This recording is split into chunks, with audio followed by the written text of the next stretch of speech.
Hello दोस्तों, आप सभी का स्वागत है मेरे यूट्यूब चैनल हिंदी सरोवर में। आज जो हमारा विषय है वो हम पढ़ रहे थे भ्रमर गीत सार, जो सूरदास जी द्वारा रचित है। इसके जो ऊपर के पद है वो मैं पढ़ा चुकी हूँ, तो वो सब वीडियो आप जरूर देखिएगा। आइए आज देखते हैं रागनट पद को। आए जोग सिखावन पांडे, परमार्थी पुरनानी लादे जीव बंजारे ठाड़े। हमारी गतिपति कमल नयन की जोग सिखे ते रांडे। कहो मधुप कैसे समाएंगे एक मयान में दो खाड़े। कहू षष्ठ पद कैसे खयतु है हाथीन के संग गाड़े। काफी भूख गई बयारी भखी बिना दूध घृत मांडे। काहे को झाला लय मिलवत कौन चोर तुम डांडे। सूरदास तीनों नाही उपजत धनिया धान कुम्हाड़े। इसका जो प्रसंग वो देखते हैं। गोपियों के अनुसार उद्धव के ज्ञान के भार लिए फिर रहे हैं। उन्हें व्यवहारिक जीवन का अनुभव नहीं है। गोपियां उद्धव पर व्यंग करते हुए कहती हैं। इसका जो व्याख्या वो देखते हैं। गोपियां उद्धव पर तंज कसते हुए परस्पर कह रही हैं, हे सखी देखो तो योग शास्त्र सिखाने के लिए पंडित जी आ गए हैं। ये परमार्थी पुराणों के ज्ञान को इस प्रकार लादे हुए जैसे बंजारे बैलों पर सौदा लादे घूमते फिरते हैं, किंतु हमारे लिए तो प्रियतम श्री कृष्ण की ही शरण है और उन्हीं से हमारी प्रतिष्ठा और मर्यादा है। योग तो वे भी सीख जो रांड है। हे भ्रमर, ये तो बताओ कि एक मयान में दो तलवारें कैसे आ सकती हैं। हे भ्रमर, कहो तो हाथियों के साथ गन्ने के टुकड़े कैसे खाए जा सकते हैं। उनसे प्रश्न कर रही हैं उद्धव से गोपियां। हमें यह तो बताओ कि बिना दूध घृत और मीठी रोटी खाए मात्र हवा भक्षण करने से किसकी भूख मिट सकती है। अंततः तुम व्यर्थ में बकवास क्यों कर रहे हो, और हमने ऐसा कौन सा अपराध किया है जिसके लिए तुमने हमें अपनी कठोर और नीरस बातों से दंडित किया है। हे उद्धव, तुम्हें जानना चाहिए कि धनिया धान और कुष्मांड यानी कि ये जो तीनों हैं वो एक सीजन में नहीं उग सकते हैं, उत्पन्न नहीं हो सकते। तात्पर्य यह है कि निर्गुण उपासना और सगुण उपासना एक साथ नहीं हो सकता, अर्थात कि ईश्वर का साक्षात्कार और बिना ईश्वर का जो भक्ति है, प्रेम है, वो दोनों एक साथ नहीं हो सकता है। इसका जो विशेष देखते हैं। व्यंजना तथा लक्षणा शब्द शक्तियों का प्रयोग है, अलंकारों का प्रयोग है, मुहावरों और लोकोक्तियों के कारण सूर की व्यंजनावली शब्दावली की उत्कृष्ट नमूना है। ब्रज भाषा का प्रयोग और जो इसका छंद है वो पद छंद। अगला देखते हैं राग सारंग। हरि काहे के अंतर्यामी, जो हरि मिलत नाही यही अवसर। अवधि बतावत लामी, अपनी चोप जाए उठित बैठित और नीरस बेकामी। सो कह पीर पराई जाने, जो हरि गरुड़ ग्यामी। आई उघरी प्रीति कलई सी, जैसे खाटी यामी। सुर इतने पर अनख मरती है उद्धव पीवत मामी। इसका प्रसंग देखते हैं। गोपियों का उपालम और व्यंग उद्धव तथा उद्धव के भक्ति और योग से हटकर कृष्ण पर आता है। इसका व्याख्या देखते हैं। गोपियां उद्धव से कह रही हैं कि हरि कैसे अंतर्यामी हरि कैसे अंतर्यामी है, सबके हृदय की बात जानने वाले हैं। कैसे सबके हृदय की बात जानने वाले हैं। यदि वह हमारे हृदय की बात जानते होते तो क्या वे इस अवसर पर आकर हमें मिलते नहीं, यानी कि हम इतना उनके विरह वेदना में डूबे हैं, हमारी पीड़ा को वो अगर जानते तो हमसे मिलने जरूर आते। इसके विपरीत वह तो अपने आने की ओर लंबी अवधि बता रहे हैं, अर्थात बहुत दिनों के बाद आने का संदेश भेज रहे हैं। वे तो यहाँ से अपनी इच्छानुसार उठकर वहां जा बैठे और वहां जाकर पूर्णतः नीरस स्वभाव के ओर निष्काम बन गए हैं, अर्थात उनके हृदय में हमसे मिलने की कामना ही नहीं रही। वास्तविकता तो यह है कि जो गरुड़ पर सवारी करने वाले हैं कभी पैदल नहीं चलते। वह पैदल चलने वाले के पैरों में फटी विवाहियों के कष्ट को क्या जाने। भाव यह है कि कृष्ण को तो वहां कुब्जा का प्रेम प्राप्त हो गया है और वह हमें भूल गए हैं, इसलिए उन्हें हम लोगों की वेदना नहीं सताती है। फिर वह विरह वेदना के कष्ट को कैसे अनुभव कर सकते हैं। जैसे खट्टे आम द्वारा बर्तन पर चढ़ाई कलई उतर जाती है और बर्तन का असली रूप सामने आ जाता है, उसी प्रकार अब उनके प्रेम की असलियत हमारे सामने खुल गई। अर्थात असलियत यह थी कि वे हमसे प्रेम ही नहीं करते थे, प्रेम की बनावटी बातें कर हमें बहलाए रखते थे। यह सब जान लेने पर हम इस बात पर घुट घुट कर मरी जा रही हैं। यहाँ पे घुट रहेगा, घुट घुट कर मरी जा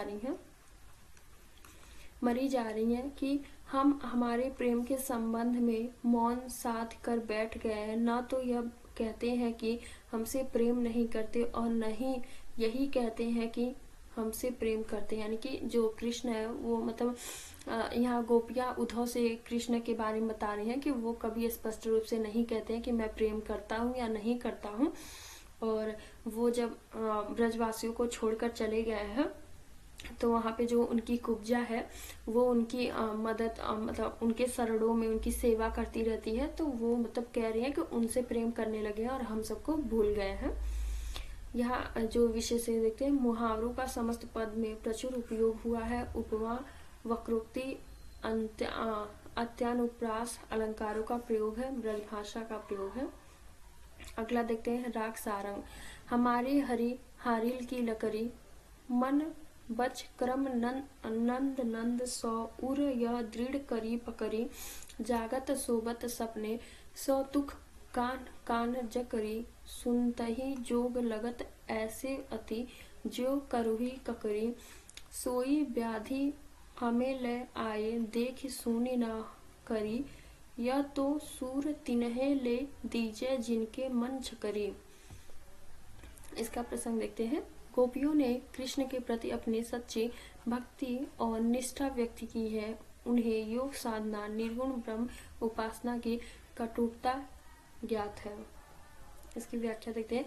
गोपियां कहती हैं, हे उद्धव, हमारे लिए तो श्री कृष्ण हारिल पक्षी की लकड़ी के समान है। जैसे हारिल पक्षी जीते जी अपने चंगुल से उस लकड़ी को नहीं छोड़ता, ठीक उसी प्रकार हमारे हृदय ने मनसा, वाचा और क्रमणा श्री कृष्ण को दृढ़ता पूर्वक पकड़ लिया है। अर्थात यह है कि यह संकल्प मन, वाणी और कर्म तीनों से ही, अर्थात सोते समय, स्वप्न में तथा प्रत्यक्ष स्थिति में हमारा मन कान कान की रट लगाए रहता है। यानी कि जो कान्हा कान्हा, तुम्हारे योग को सुनने पर हमें ऐसा लगता है जैसे कड़वी ककड़ी।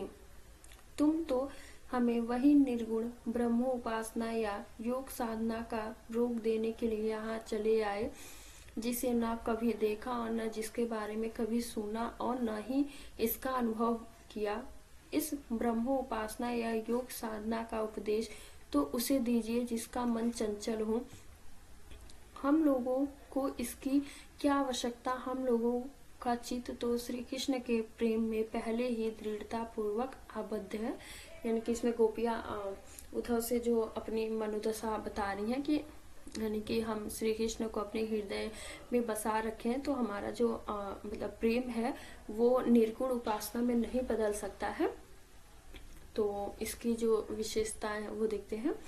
प्रेम की नियंता के लिए हारिल की लकड़ी कवि का प्रिय उपमान रहा है। गोपियों के मन भी दृढ़ता का यह उत्कृष्ट नमूना है। विचारों की विषमता से जो कटुता आती है उसका यह विषम उदाहरण है। मुहावरों, लोकोक्तियों का प्रयोग, उपमा, अनुप्रास अलंकारों का प्रयोग और ब्रजभाषा का प्रयोग। लिख दीजिएगा आप लोग। फिर पढ़ते हैं राग धनाश्री। को ब्रज वाचत नाहिन पाती, कत लिखी लिखी पटवत नंद नंदन, कठिन बिरह की काती, नयन सजल कागद अति कोमल, कर अंगुरी अति ताती, परसत जरे बिलोकत भीजे दोहु, भाति दुख छाती, क्यों समूझे ये अकसूर सुनी कठिन, मदन सर घाती, देख जीही श्याम सुंदर के, रही चरण दिन राती। इसका प्रसंग देखते हैं। श्री कृष्ण की भेजी हुई पत्रों को गोपियां पढ़ नहीं पाती और अन्य पढ़ने में समर्थ नहीं है। व्याकुल गोपियां भी श्री कृष्ण को कहती हैं कि ऐसी चिट्ठियां क्यों लिखकर भेजते हैं। व्याख्या देखते हैं। कोई गोपी श्री कृष्ण के द्वारा भेजी हुई चिट्ठी के संबंध में कह रही है, सखी, इस ब्रज मंडल में कोई भी श्री कृष्ण की चिट्ठी नहीं पढ़ता, अर्थात जो इसे पढ़ता है उसे श्री कृष्ण की स्मृति जनित पीड़ा होती है और उसकी मनोदशा ऐसी हो जाती है कि वह चाहते हुए भी इस पत्र को बाँच नहीं पाता है। अरे सखी, विरह में चुभने वाली कठोर छुरी के समान ऐसी पत्र श्री कृष्ण क्यों लिखकर भेजा करते हैं। गोपियों के कहने का आशय यह है कि वियोग में उनकी पत्र हृदय में उसी प्रकार चोट पहुंचाती है जैसे छुरी। इस पत्रों को न पढ़ने की व्यवस्था से और कष्ट होता है वह यह कि वियोग में हमारे नेत्र तो सदैव अश्रु से भरे रहते हैं और इस पत्र का कागज अत्यंत कोमल है तथा हाथ की उंगलियां अतिशय गर्म रहती हैं, यानी कि वियोग की आग में जलती रहती हैं।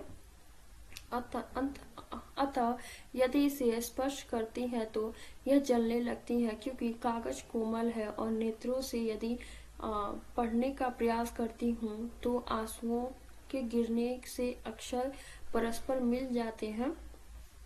इस तरह हमारी छाती में दोनों प्रकार से कष्ट होता है, न पढ़ने और अक्षरों का नष्ट हो जाने का।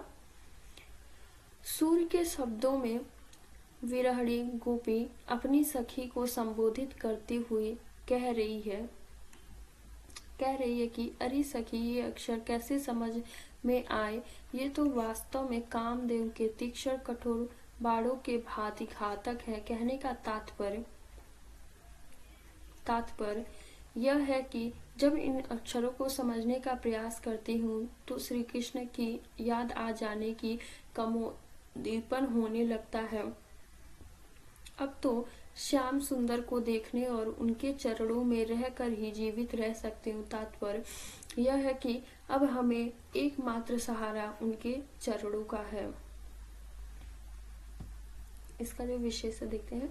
प्रेम की अनन्यता के लिए हारिल की लकड़ी कवि का प्रिय उपमान है। गोपियों के मन भी दृढ़ता का उत्कृष्ट नमूना है।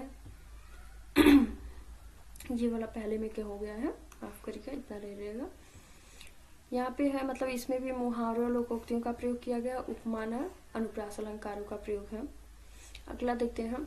बिन गोपाल वैरिन भई कुंज, तब ये लता लगत अति शीतल, भई अब भई विषम ज्वाल की पुंज, वृथा बहती जमुना, खग बोतल वृथ कमल फूले आली कुंज, पवन पानी घनसार संजीवनी, दधि सूत किरण भानु भई भुंजे, ए उधव कहियो माधव सो बिरह कदन, करी मारत लुंजे, सूरदास प्रभु को मन जोवत, अखिया भरे बरन जो कुंज। इसका प्रसंग देखते हैं। दर्शन गोपियों की जो मानसिक स्थिति का मतलब एक सजीव चित्रण किया जा सकता है। गोपियां उधर से कह रही हैं कि कृष्ण से जाकर कह देना कि उनकी राह देखते देखते उनकी आंखें गुंजा की भांति लाल हो गई हैं, सहयोग से सुख वाली वस्तुओं वियोग में दुखदायी हो गई हैं। यानी कि इसमें वो कह रही है कि उद्धव जब जा रहे हैं तो बोलती हैं कि कृष्ण से कह देना कि हम उनकी राह ताक रहे हैं और देखते देखते हमारी आंखें लाल हो गई हैं। इसकी व्याख्या देखते हैं। हे उद्धव, बिना कृष्ण के ये गुण, ये वन हमारे लिए शत्रु तुल्य बन गए हैं। तब ये लताएं शीतल प्रतीत होती थीं, आज भी लताएं भयंकर अग्नि राशि जैसी लग रही हैं। हमें तो प्रकृति के सारे व्यापार निरर्थक प्रतीत होते हैं। हमारी दृष्टि में यमुना का बहना और पक्षियों का बोलना व्यर्थ है। कमलों का फूलना और उन पर भंवरों का गुजारा करना भी व्यर्थ लग रहा है। हम लोगों के लिए पवन, पानी, कर्पूर, संजीवनी बूटी और क्षण चंद्र कीड़े आदि शीतल उपचार की वस्तु सूर्य की ज्वाला की भांति जला रही हैं। हे उद्धव, श्री कृष्ण से कह देना कि पंगु गोपियों को वियोग छुरी चुभा कर मार रहा है। हे उद्धव, श्री कृष्ण से ये भी बता देना कि हम सबकी आंखें उनका मार्ग देखते देखते गुंजा की भांति लाल हो गई हैं। इसका विशेष देखते हैं। प्रकृति का उद्दीपन विभाव से चित्रण है। संचारी भाव की प्रधानता, उपमा, रूपक और अतिशयोक्ति अलंकारों का प्रयोग। इसमें भी ब्रज भाषा का प्रयोग और जो इसका पद है वो छंद है। आप सबका बहुत बहुत धन्यवाद मेरे चैनल से जुड़े रहने के लिए। प्लीज़ मेरे चैनल को लाइक, शेयर एंड सब्सक्राइब करिए। Thank you. अगर आपको इसका PDF चाहिए तो मेरे टेलीग्राम चैनल को ज्वाइन कर लीजिए, हिंदी सर्वर करके आएगा। Thank you.